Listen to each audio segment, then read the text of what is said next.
প্রযুক্তিগত অগ্রগতি এবং জীবনযাত্রার মান উন্নয়নে কারিগরি শিক্ষার গুরুত্ব অপরিসীম বলে মন্তব্য করেছেন নোয়াখালী বিজ্ঞান ও প্রযুক্তি বিশ্ববিদ্যালয়ের vice chancellor professor doctor Mohammad Ismail. Arafat শিকদারের প্রতিবেদনে থাকছে বিস্তারিত। বৃহস্পতিবার সকাল 11:30টায় চট্টগ্রামের লোহাগাড়ায় কারিগরি শিক্ষার গুরুত্ব শীর্ষক সেমিনারে প্রধান অতিথির বক্তব্যে তিনি এ মন্তব্য করেন।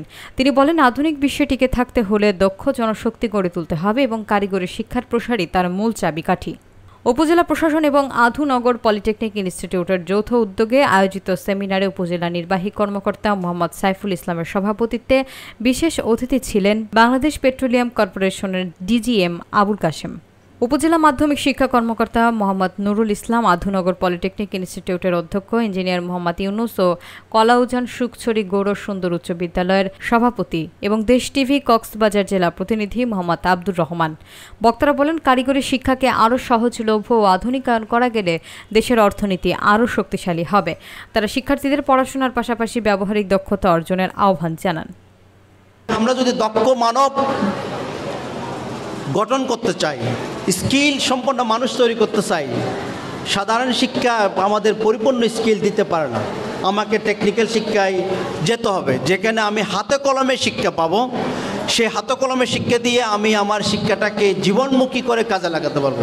যদি মনে করেন যে না, আপনার ছেলেটাকে আপনি ভালো একটা শিক্ষায় শিক্ষিত করবেন, ভালো একটা কাজে দক্ষ করে তুলবেন, দেশের জন্য, মানুষের জন্য, সমাজের জন্য, পরিবারের জন্য যদি সে দ্রুত কিছু করতে চায় এবং সেটা একদম বৈধ উপায়ে, সেইটার ক্ষেত্রে আমাদের কারিগরি শিক্ষার কোনো বিকল্পই নেই। কারিগরি শিক্ষা এমন একটি শিক্ষা ব্যবস্থা যেখানে কোনো মা বাবাকে তার ছেলের ভবিষ্যৎ নিয়ে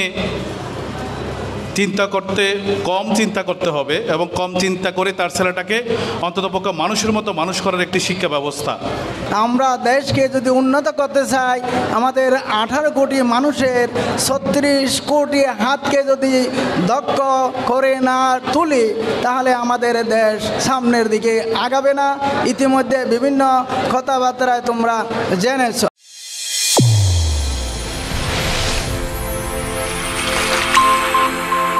চ্যানেল A1 হৃদয়ের স্পন্দন।